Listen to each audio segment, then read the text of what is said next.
মৃত্যু ভয় আমাদেরকে প্রতিনিয়তই দেখানো হচ্ছে, কিন্তু এই মৃত্যু ভয়, প্রাণ ভয়, এই বিষয়গুলোকে আমরা পরোয়া করি না।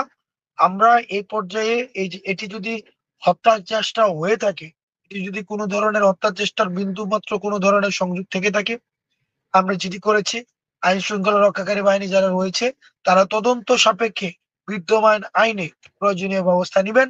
এর পাশাপাশি আমরা স্পষ্ট ভাবে বলছি, আমাদেরকে এভাবে ভয় দেখিয়ে, আমাদেরকে এভাবে আহ যে হত্যা করে ফেলবে, সম্ভব না। একজন হাসনাত মারা গেলে কি হবে, একজন সার্জিস মারা গেলে কিছুই হবে না, কিচ্ছু হবে না।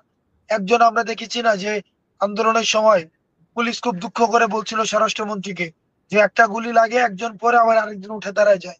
তো আমরাও একজন হয়তো মরে যাব, কিন্তু সমস্যা নাই, আরেক জায়গায় আরেকজন হাসনাত দাঁড়ায় যাবে, আরেকজন সার্জিস দাঁড়ায় যাবে, দেওয়া যাবে, কোনো কিছু থেমে থাকবে না। আমরা এই অভ্যুত্থান পরবর্তী যে জীবনটা, এই জীবনটা একটা বোনাস জীবন। এই জীবনটা প্রত্যেকটা মুহূর্তের জন্য, প্রত্যেকটা মুহূর্তের জন্য আমরা সৃষ্টিকর্তার প্রতি কৃতজ্ঞ। আমাদের প্রাপ্তির কিছুই নাই, সৃষ্টিকর্তা আল্লাহর কাছে আমরা কৃতজ্ঞ। তবে আমাদেরকে ভয় দেখিয়ে আসলে লাভ নাই, কারণ শহীদের তামান্না নিয়ে আমরা রাস্তায় এসেছি।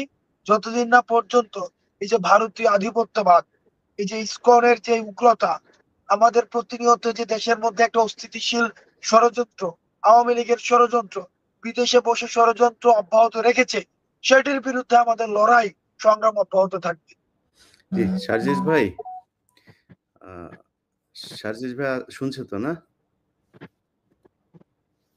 হাসনাত ভাই, সার্জিস ভাই কি শুনছে আমার কথা? সার্জিস পিছনে কথা বলছে। আচ্ছা, সার্জিস ভাই আপনার সাথে আপনাকে একটু শুনি। তার মাঝখানে হাসনাত ভাই আমরা একটু ইসকনের বিষয়টা নিয়ে কথা বলতে চাই।